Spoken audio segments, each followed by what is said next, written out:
Did you notice that while everyone was looking at the times in the second week of Bahrain, Ferrari was testing something that could completely change the order of the grid, and almost no one understood what it really meant? Because it was not a simple long run, it was not an isolated fast lap, it was not a minor improvement. It was the silent validation of a concept that is now exploding on its way to Australia and that has rival engineers reviewing data with concern.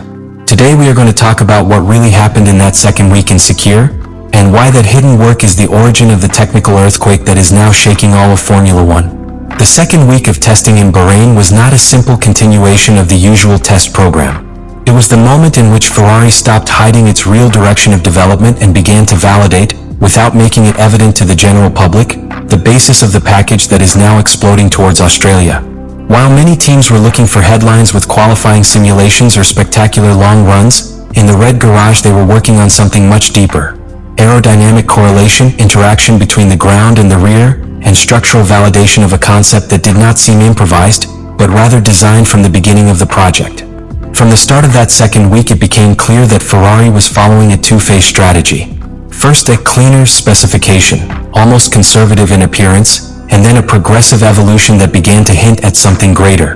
In Bahrain, revised elements had already been introduced in the front wing, wakeboards, and a new floor, but the important thing was not the isolated piece, it was how they began to work as a system. The goal wasn't just to generate load, it was to optimize efficiency, reduce drag, and prepare the ground for something more aggressive.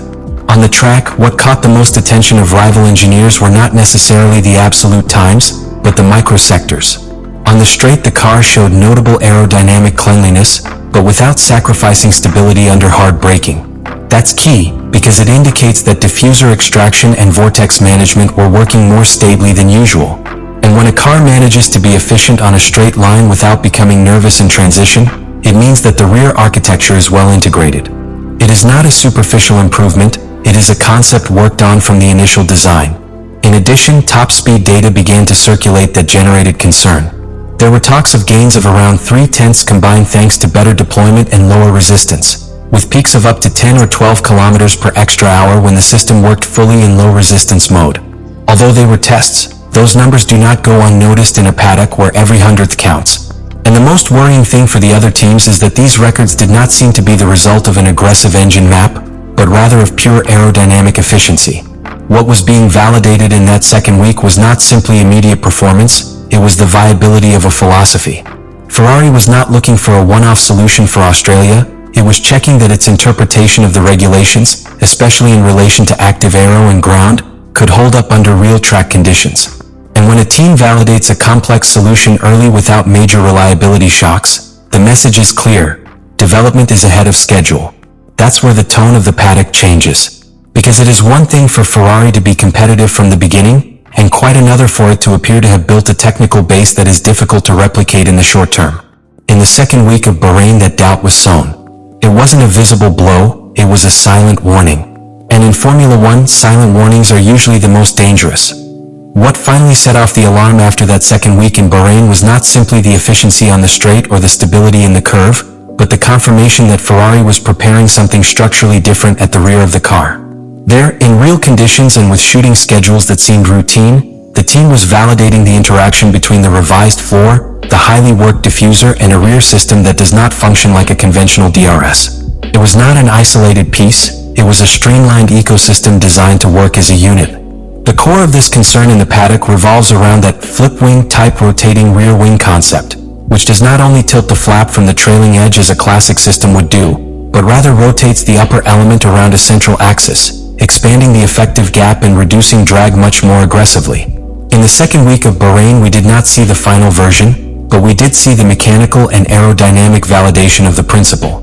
And that is what changes the scenario, because when a solution is integrated from the initial design of the car, copying it is not a matter of manufacturing a part, it is a matter of redesigning half of the rear architecture. In practical terms, the benefit is not just top speed.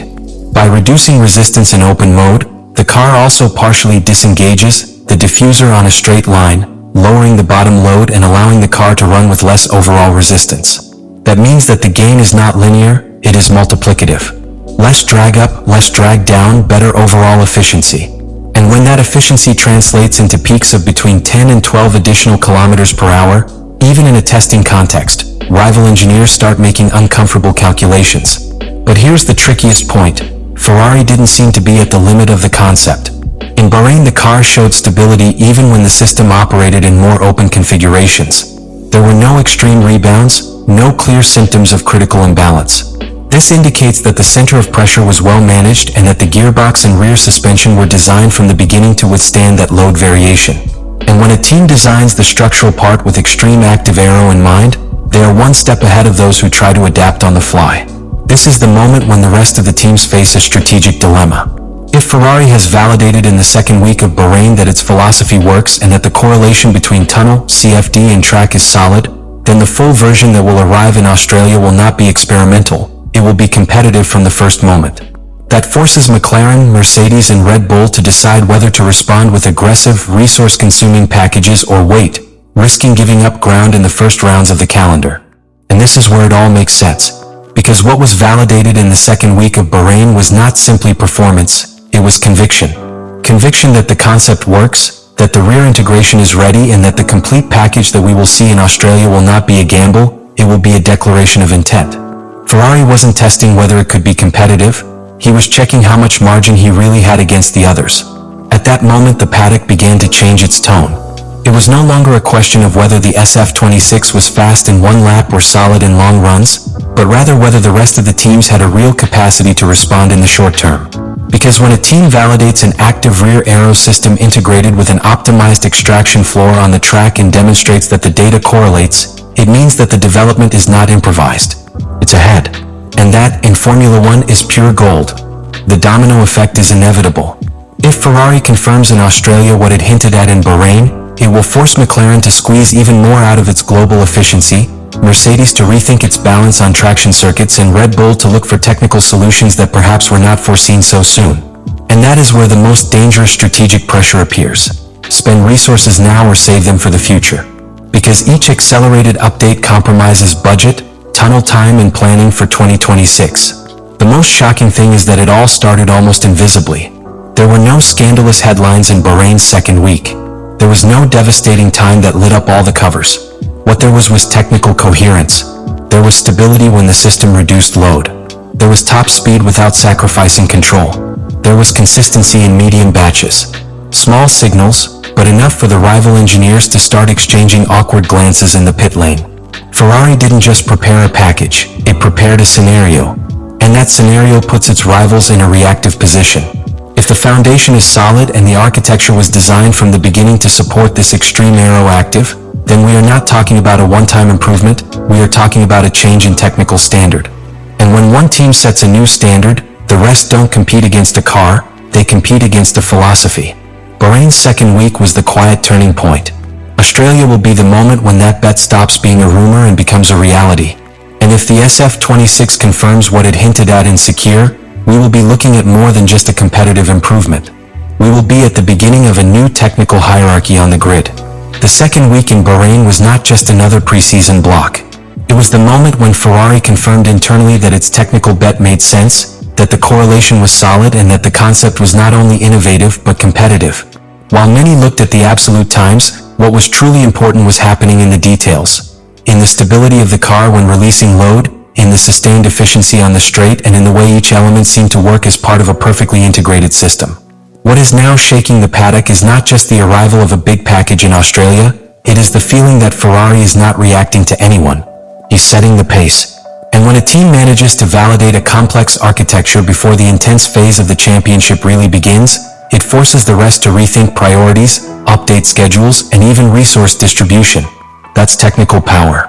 If what he hinted at in Sakir is confirmed in Australia, we will not be talking about a specific improvement for a specific circuit. We will be talking about a new standard in the interpretation of the regulations, a philosophy that can redefine the fight for the championship from the beginning. And when that happens, the impact is not only on the stopwatch, it is psychological, strategic, and structural. Ferrari sowed doubt in Bahrain. Now he is about to collect the pressure he has generated on his rivals. Because in Formula One, the real blow is not the one that is announced with noise, it is the one that is prepared in silence and executed when no one can react in time. Let me know in the comments what you think about all this.